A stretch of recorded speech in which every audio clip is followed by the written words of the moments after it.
The avoidant pushed you away. They might act like they didn't know, but they did it on purpose. Maybe not with full conscious awareness of what they were doing or why they were doing it, but with intentional behavior designed to create distance between you. They withdrew when you needed presence. They created conflict when things got too close. They sabotaged moments of genuine connection with defended behavior that made intimacy impossible. They found fault with you or the relationship precisely when things were going well. They pulled back exactly when you were leaning in. They made themselves unavailable when you needed them available.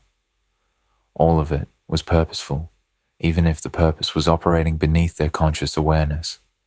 The purpose was creating distance, maintaining defended position, preventing intimacy from deepening to level that would trigger their attachment wounds, keeping you at arm's length where they could control the dynamic and protect themselves from the vulnerability that genuine partnership requires. They pushed you away on purpose because their nervous system perceived increasing intimacy as increasing threat, and pushing you away was how they managed that threat. You felt the pushing, felt yourself being rejected, dismissed, devalued, kept at distance, felt the relationship that was building suddenly encountering wall you couldn't get past, felt them choosing defended distance over genuine connection with you.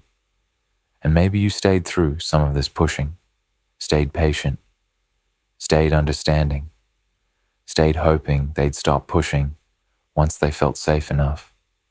But eventually, after enough pushing, after enough rejection, after enough of organizing your life around someone who was actively creating distance from you, you stopped accepting the pushing. You stopped chasing someone who was running. You stopped trying to bridge gaps they were deliberately creating. You pulled back. You detached.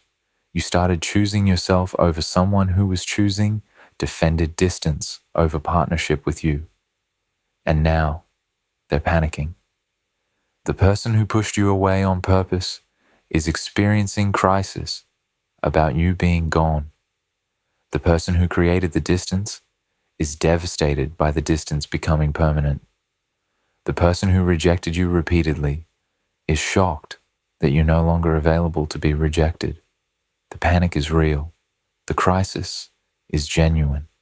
And the panic reveals something crucial about what the pushing was actually about and why your leaving created outcome they never predicted, despite it being the natural consequence of their purposeful pushing.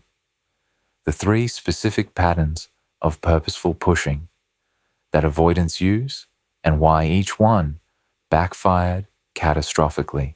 The avoidance pushing isn't random. It follows predictable patterns designed to maintain defended distance while keeping you engaged. But each pattern eventually produces the opposite of what they intended. They create conflict or find fault precisely when intimacy deepens, using manufactured problems to justify creating distance when closeness triggers their wounds. First pattern is conflict creation. Things are going well. You're feeling connected. Intimacy is deepening. You're experiencing genuine partnership. And suddenly, they pick fight. Find fault with something you did. Create conflict over something that wouldn't have bothered them yesterday. Express criticism or dissatisfaction that seems to come from nowhere. The conflict isn't about the stated issue. It's about the intimacy. The closeness triggered their system, made them feel vulnerable, activated wounds that make intimacy feel dangerous.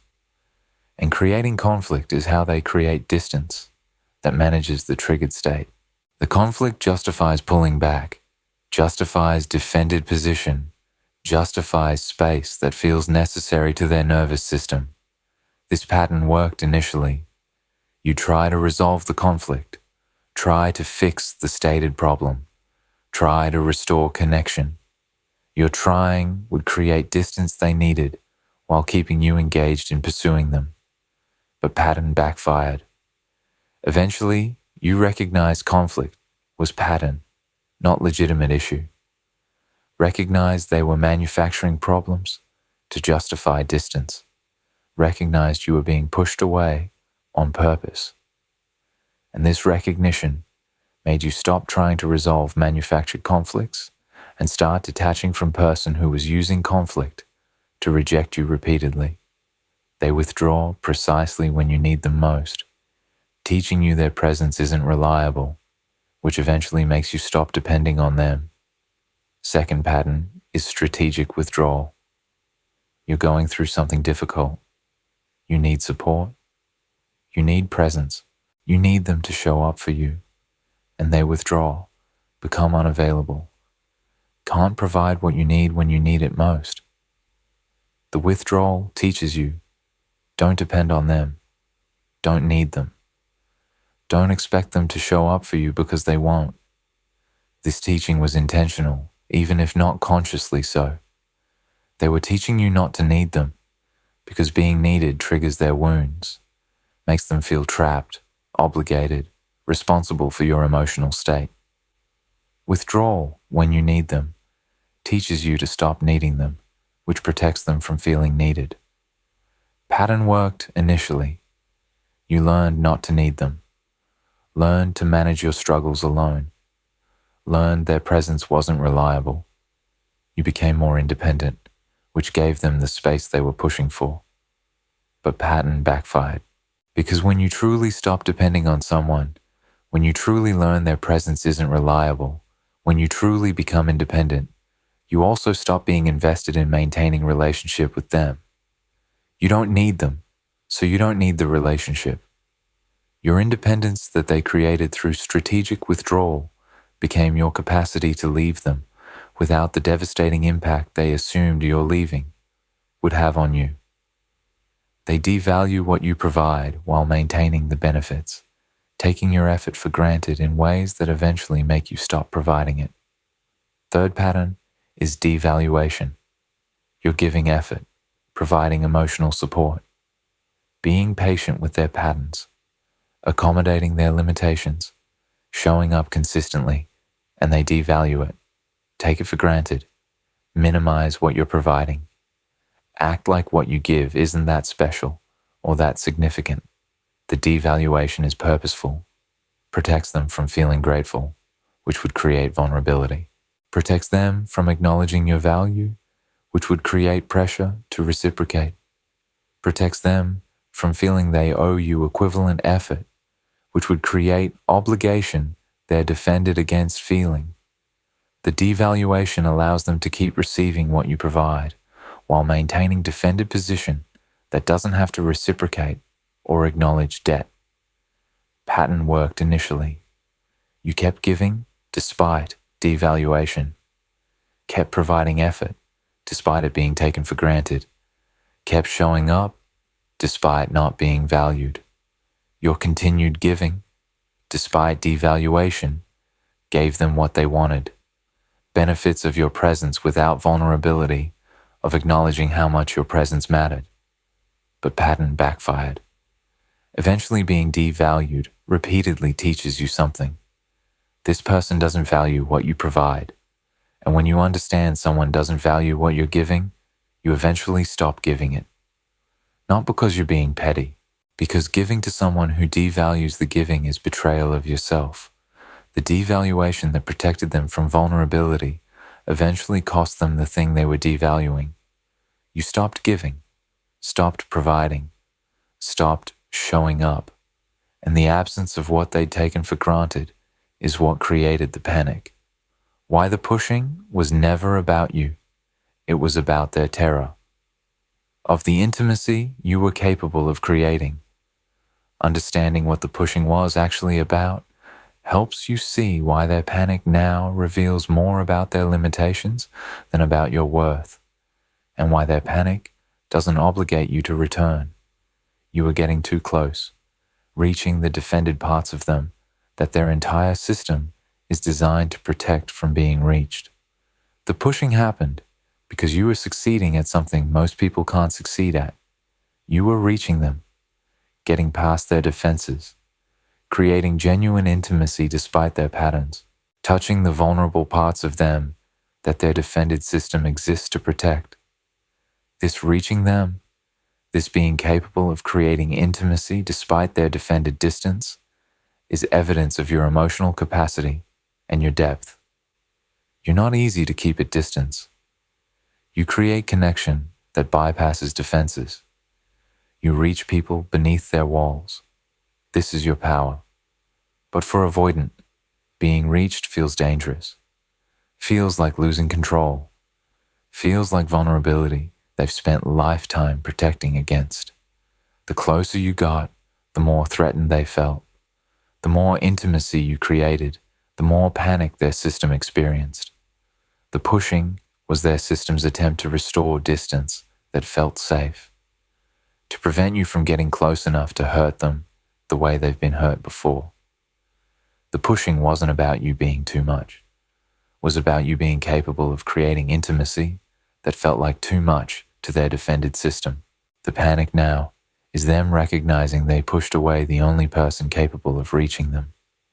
And reaching them, being capable of creating genuine intimacy with defended person, is exactly what their wounded self desperately needed, even though their defended self was terrified of it.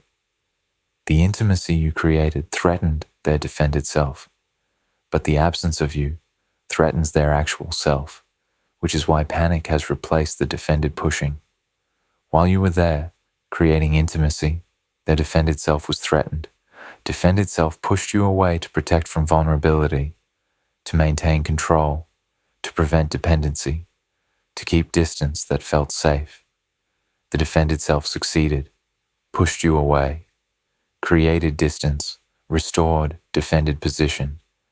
But now that you're actually gone, different part of them is activated. The actual self beneath the defended self. The wounded self that desperately needed the intimacy their defended self was pushing away. This actual self is experiencing the loss, is panicking about your absence, is recognizing that defended self's pushing created loss that actual self can't tolerate. The panic is civil war between defended self that pushed you away and actual self that needed you. Defended self won the battle, successfully pushed you away. Actual self is losing the war, has to live with the absence defended self created.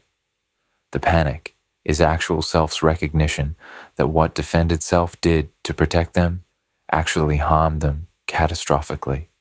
They're panicking because the part of them that needed you is finally loud enough to be heard over the part of them that was pushing you away. But the panic is arriving too late. You're already gone. The actual self's panic can't undo what the defended self did. Their capacity to create genuine intimacy is limited, so they destroyed the intimacy you created rather than developing capacity to participate in it.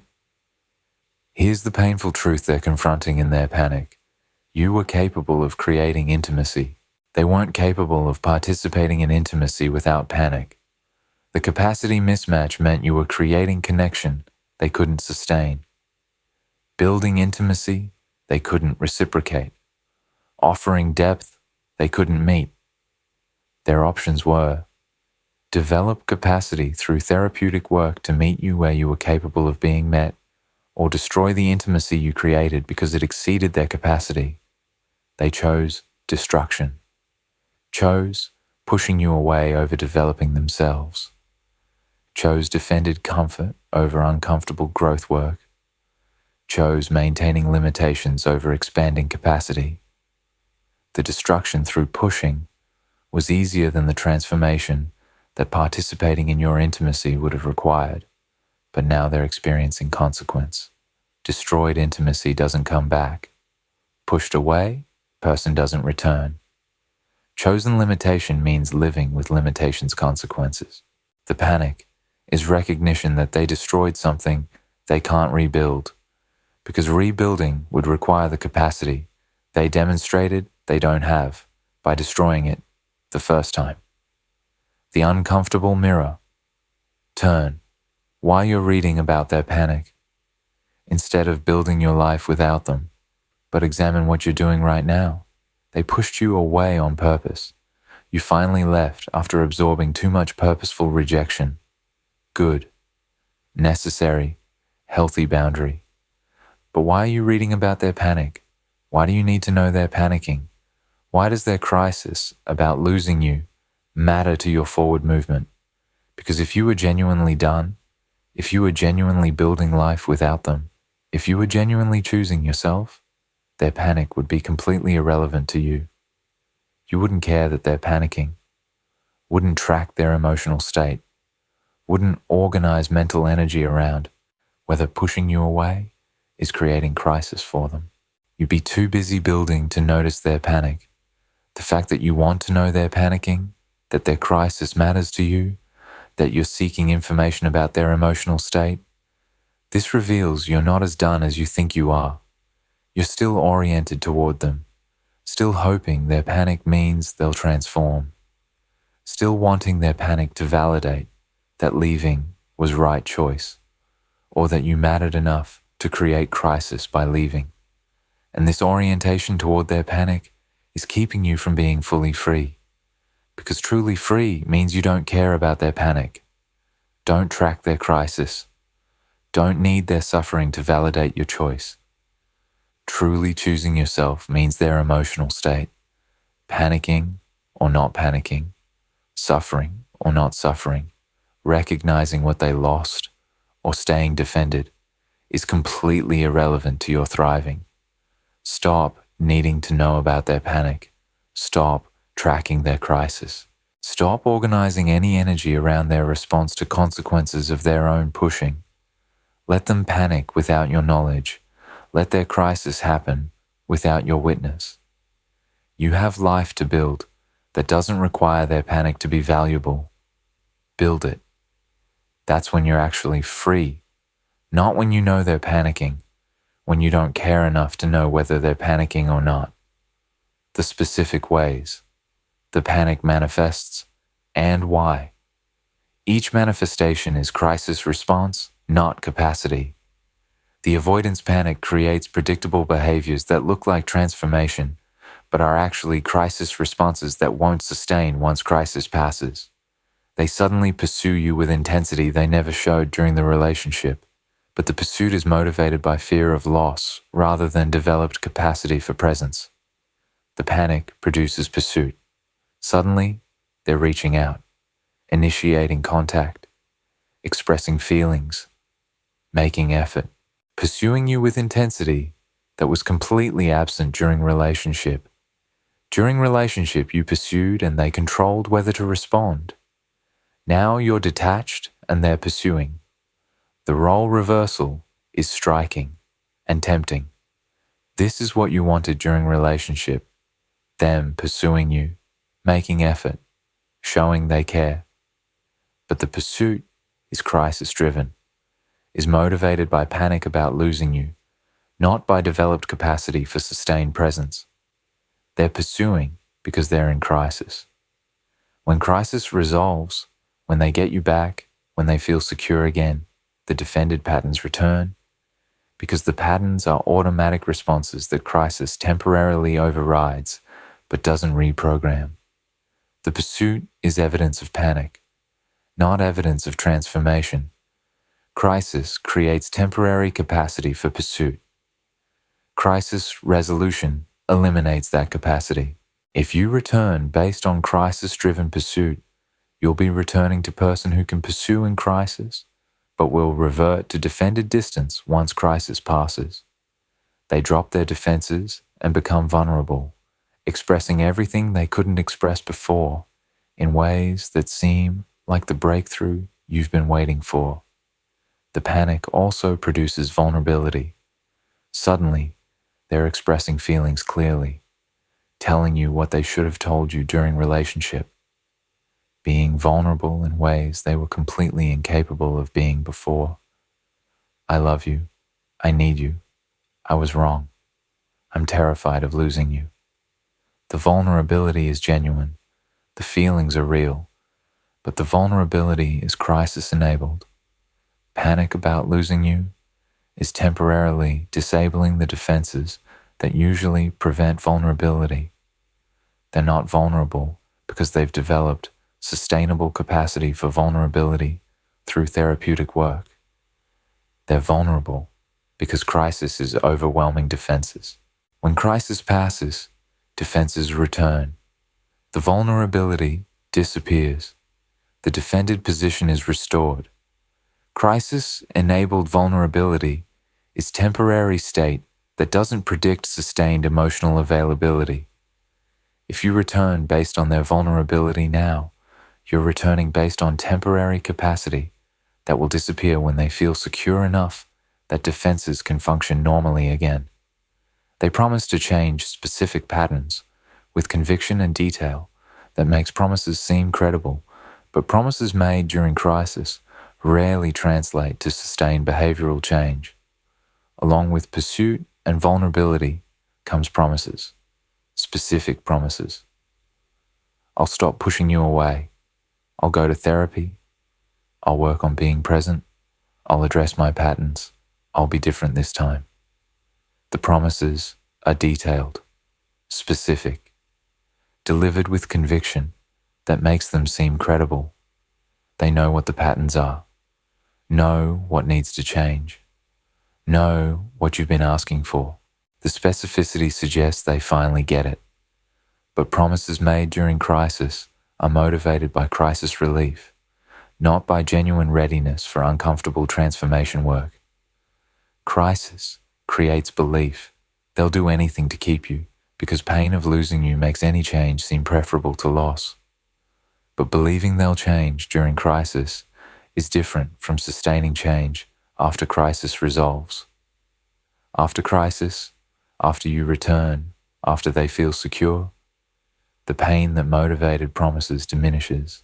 The promises remain unfulfilled because crisis-driven motivation doesn't sustain after crisis passes.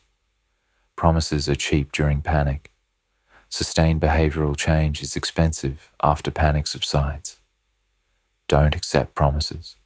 Require demonstrated sustained change over significant time before reconsidering what the panic actually reveals about the entire relationship and why this revelation should inform your choice. The avoidance panic in response to you finally leaving reveals truths about the relationship that should affect whether you ever consider returning. Their panic proves they always knew you were valuable. They just weren't scared enough of losing you to treat you according to your value. They're panicking, devastated, desperate. This intensity of response proves something. You were always this valuable to them. You always mattered this much. They always knew losing you would create this level of crisis. But during relationship, they weren't scared of losing you, weren't threatened by possibility of your leaving. So they didn't treat you according to your value, took you for granted, pushed you away, devalued what you provided, all because they felt secure that you wouldn't leave despite the poor treatment. The panic proves they always knew what they had. They just didn't honor what they had until losing it became real. This proves problem was never your worth being insufficient. Problem was their fear of losing you being insufficient to motivate them to honor your worth. And this should infuriate you, should confirm that returning to someone who only treats you according to your value when they're panicking about losing you is returning to someone who will revert to taking you for granted once they feel secure again. You deserve someone who treats you according to your value while having you, not someone who only recognizes your value while losing you. The pushing was test of your boundaries, and you finally passing the test by leaving is what created the panic they didn't expect. The pushing was testing. Testing if you'd stay despite being rejected. Testing if you'd tolerate being devalued. Testing if you'd accept manufactured conflict. Testing if you'd chase despite being pushed away. For a long time, you failed these tests from self-protection standpoint. You stayed, you tolerated, you accepted, you chased. Your failing meant they could continue pushing without consequence, could maintain patterns without fear of permanent loss. But eventually you passed, You left. You stopped tolerating. You stopped accepting. You stopped chasing. You're passing the test. You're finally enforcing boundary that says push me away and I leave permanently, is what created panic. They expected you to fail the test indefinitely, expected you to stay despite pushing. Your passing caught them completely unprepared. The panic is their response to you finally doing what they never expected, despite it being natural consequence of their repeated pushing. And your passing this test should be permanently internalized lesson. Boundaries that hold create respect or create necessary separation. Boundaries that don't hold create continued poor treatment. You held boundary, created separation. Don't undo the boundary now by accepting them back, based on their panic about finally experiencing consequence they should have experienced earlier. Their capacity to panic about losing you proves they had capacity to choose you while having you.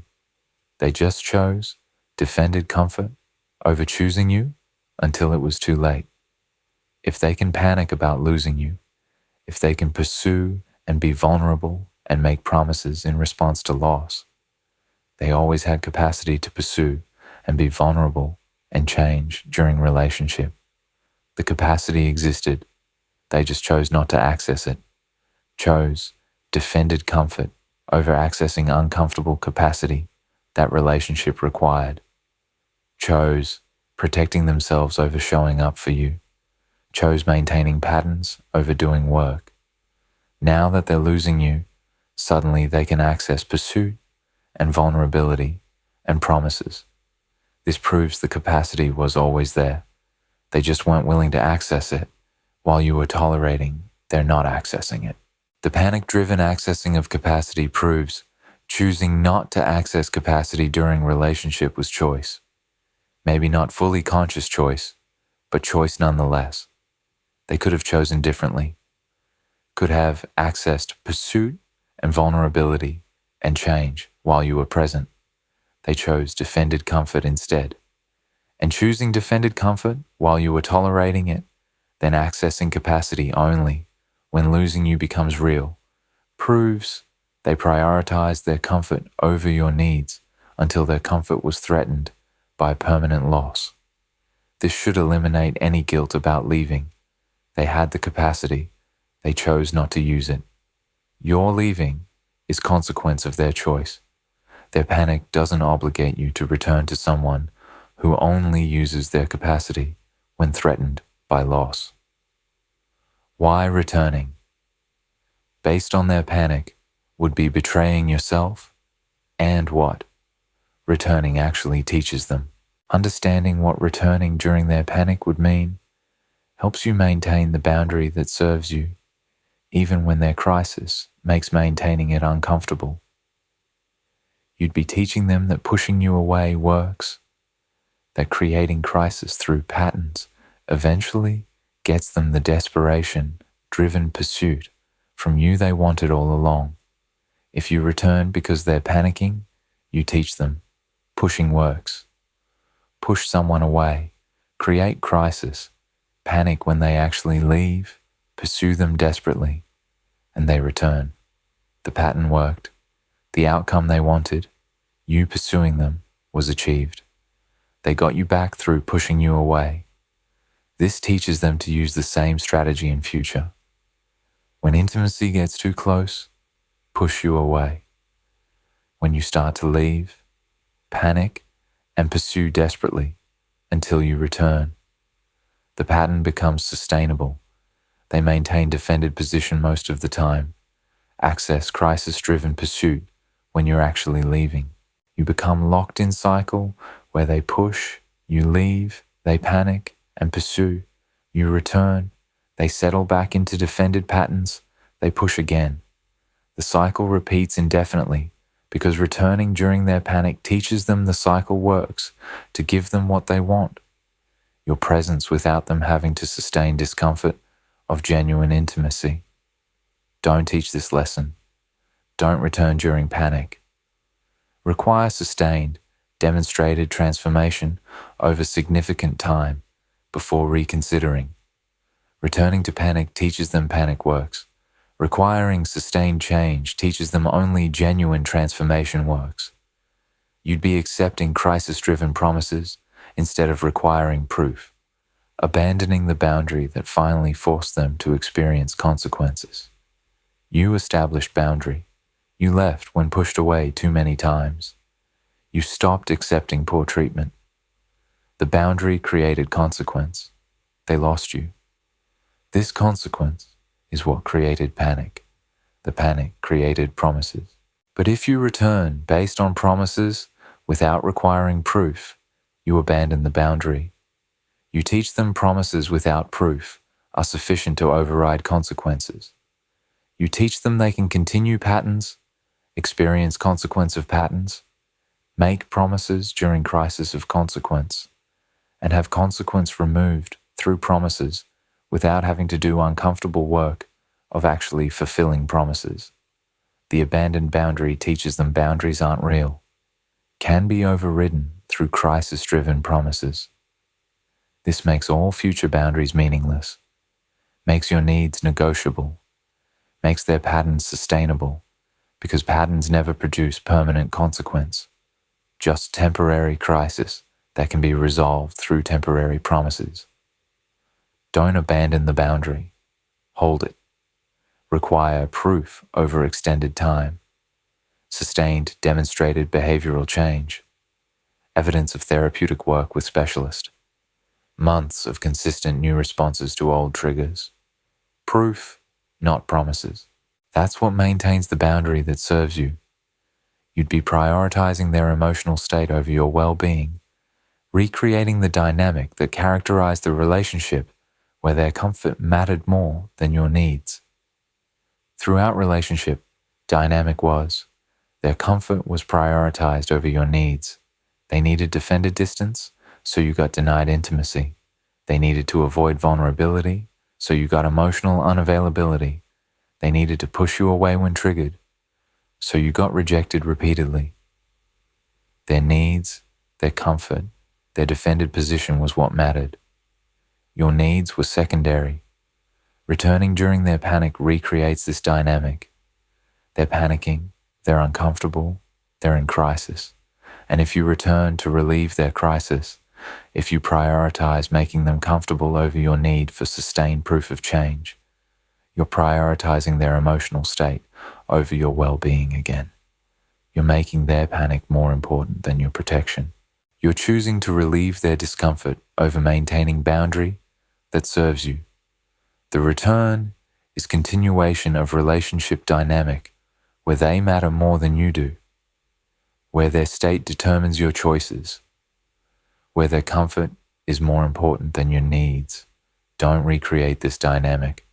Maintain boundary. Choose your well-being over their panic. That's the reversal that serves you. Your needs finally being prioritized over their comfort. The two possible outcomes, and why only one, actually serves your future. When the avoidant is panicking about losing you, two paths forward exist, and understanding what each path creates helps you choose the one that serves you.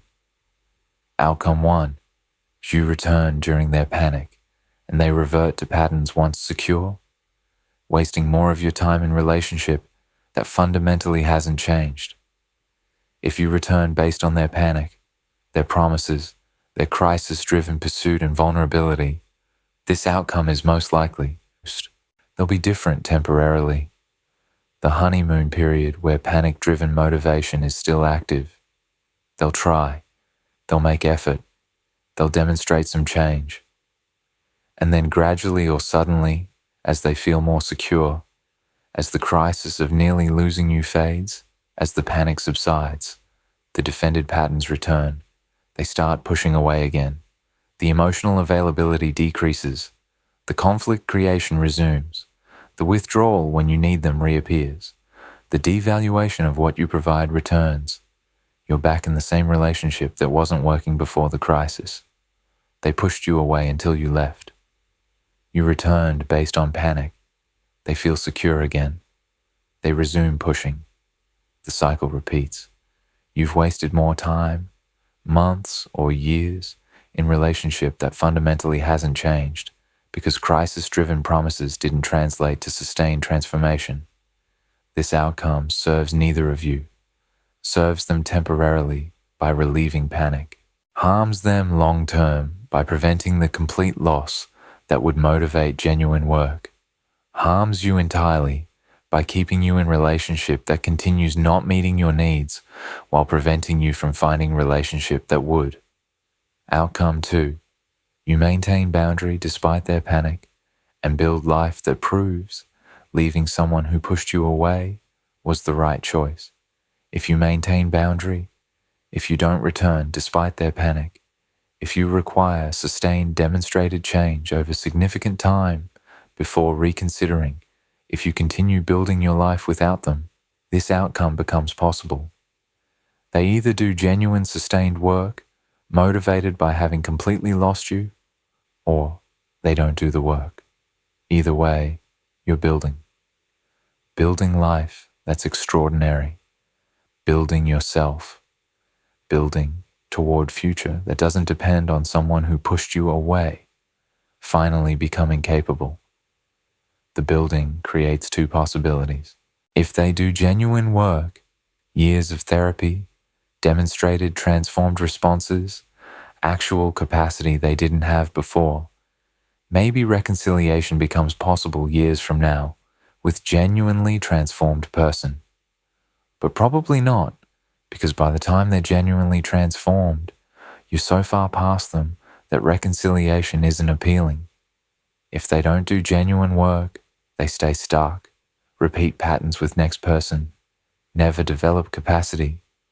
You're completely insulated from this because you're building life that doesn't include them. Either possibility, you're thriving. Your thriving doesn't depend on their transformation, doesn't require their panic to be validated, doesn't need them to recognize what they lost to prove you are worth recognizing. You're building life so good that their entire existence, transformed or stuck, panicking or defended, is background noise to your foreground thriving. This outcome serves you completely, serves them if they choose to use complete loss as motivation for genuine work, harms neither person because both are freed to move forward separately. The permanent truth about what to do when the avoidant who pushed you away is now panicking. They pushed you away on purpose, used conflict, withdrawal, and devaluation to maintain defended distance despite your capacity for creating genuine intimacy. They succeeded in pushing, created the distance they were pushing for, and now they're panicking because distance becoming permanent wasn't part of their plan. The panic is real. The crisis is genuine. They're experiencing consequences of purposeful pushing in ways that are destroying their defended comfort. And here's what you need to understand about all of this.